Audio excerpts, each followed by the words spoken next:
Radio वाला कमरा।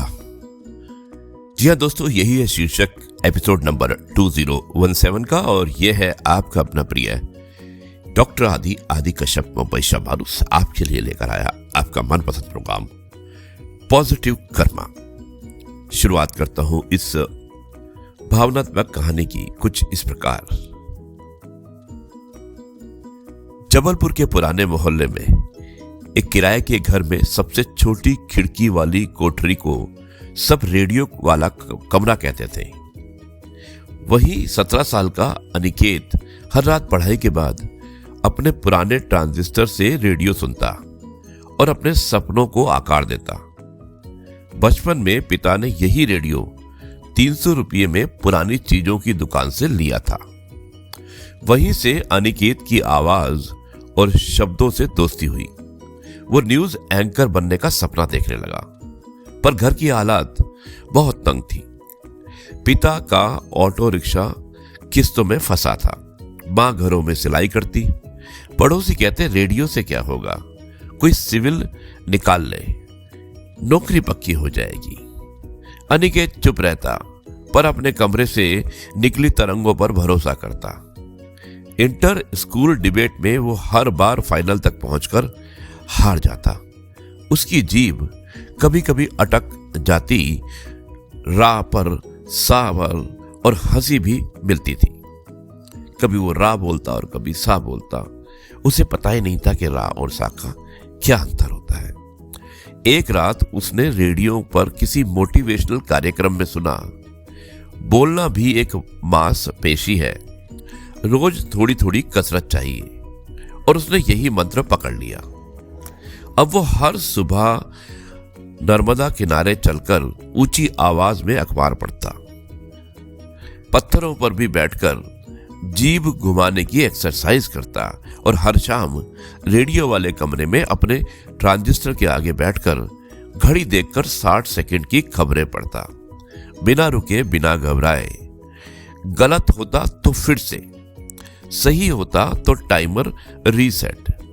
घर में लोग कहते इतनी मेहनत किस लिए, और वो मुस्कुराकर कहता हवा बनाने के लिए। एक दिन शहर के एफएम चैनल ने स्टूडेंट आरजे कॉन्टेस्ट निकाला। ऑडिशन में 500 से ज्यादा बच्चे थे। किसी ने रैप किया, किसी ने चुटकुले और किसी ने ट्रेंडिंग रील्स की लाइनें। अनिकेत की बारी आई तो वो हिचक गया। हॉल बड़ा था, माइक चमत्कार और बहुत ही चमकदार माइक। जजों की नजरें तनी हुई थी, मानो कि वह अनिकेत से कुछ सुनना चाहती हो। उसी पल उसे अपने कमरे की दीवार पर टंगी वो छोटी घड़ी याद आई, जिसके सेकंड हैंड के साथ वो रोज दौड़ता था। उसने आंखें बंद की, एक गहरी सांस ली और बोला, नर्मदा के तट से रेडियो वाला कमरा बोल रहा है। आज की 60 सेकंड हेडलाइंस। उसने 58 सेकंड में 5 खबरें साफ, भावपूर्ण और जिम्मेदारी से पढ़ी, बिना किसी सनसनीखेज शब्द के, बिना ठोकर के। और आखिर में बोला, खबरें छोटी हो सकती हैं पर असर बड़ा होना चाहिए। स्टूडियो में एक पल की खामोशी के बाद तालियां बज उठी। जजों में से एक, जो किसी बड़े राष्ट्रीय चैनल के सीनियर प्रोड्यूसर थे, उन्होंने कहा कि लड़के, तुम्हारी आवाज में ईमानदारी है, यह सबसे दुर्लभ चीज है। अनिकेत ने प्रतियोगिता जीती नहीं, दूसरे नंबर पर रहा, पर उसी सीनियर प्रोड्यूसर ने उसे छुट्टियों में इंटर्नशिप का ऑफर दे दिया। शर्त यह थी कि हर सुबह 5 बजे न्यूज रूम पहुंचकर बुलेटिन का ड्राफ्ट पढ़ना। पहले ही हफ्ते में लाइव सुबह 6 बजे वाले बुलेटिन के एंकर की तबीयत बिगड़ गई। प्रोड्यूसर ने किसी और को बुलाने के बजाय अनिकेत की तरफ देखा। क्या तुम तैयार हो? पेट में तितलियां और होंठ सूखे, पर रेडियो वाला कमरा याद आया। घड़ी का टिक टिक, नर्मदा का किनारा। वो स्टूडियो में बैठा और माइक ऑन हुआ। लाल लाइट जली और उसने अपने अंदर से वही आवाज निकाली जो सालों से दीवारों पर टकराकर लौटा करती थी। बुलेटिन खत्म होते ही फोन की लाइनें बजने लगी। कौन है नया लड़का? साफ बोलता है, सुकून देता है। उस दिन वो समझ गया, सपनों का मंच नहीं होना चाहिए, तैयारी चाहिए। मंच अपने आप मिल जाता है जब हम अंदर की घबराहट की रोज थोड़ी थोड़ी हराते हैं। कुछ महीनों बाद अनिकेत ने अपने रेडियो वाले कमरे में एक नई घड़ी टांग दी।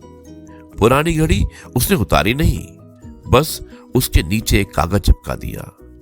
हवा वही बनाता है जो खुद सांस लेना सीख जाता है। दोस्तों, सपना चुना है तो अभ्यास का रोज का धर्म बना लो। आप रोज प्रैक्टिस करो। जब दिल घबराए, अपनी छोटी छोटी जीतें याद करो। वही तुम्हारा असली रेडियो है। अब मैं इस कार्यक्रम को यहीं पर समाप्त करता हूं। रेडियो वाला कमरा कैसी लगी है कहानी? अगर पसंद आई है तो आप मुझे अवश्य लिखिएगा, और पसंद नहीं भी आई है तो अपने कमेंट्स में आप जरूर लिखिएगा कि इसमें हम क्या सुधार कर सकते थे। जय गुरु जी, शुक्राना।